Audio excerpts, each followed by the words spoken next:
All right, still discussing here national interest, right? So, during the 1800s, national interest was, to rule from sea to sea. Okay, manifest destiny. That was national interest, right?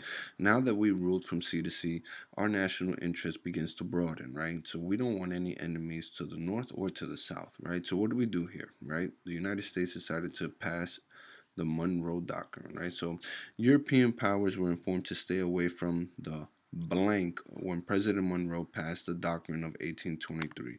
So President Monroe, all right, he passed the Doctrine of 1823 to inform European powers to stay away from the Americas.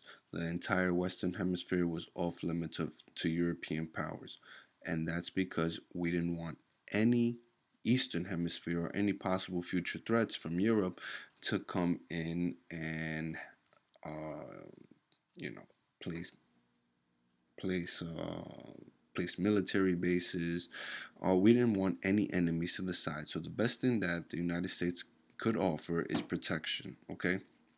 We had a discussion with Latin America. Hey, look, listen, we'll protect you from the Western Hemisphere.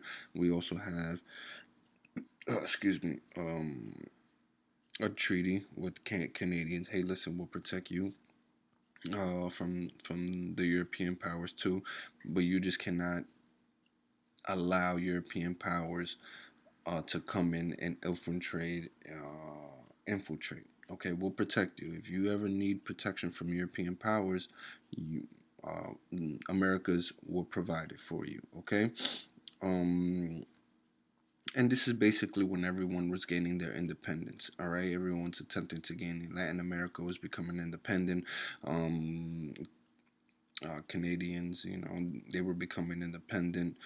Central America was becoming independent, and this was best for national interest to the United States.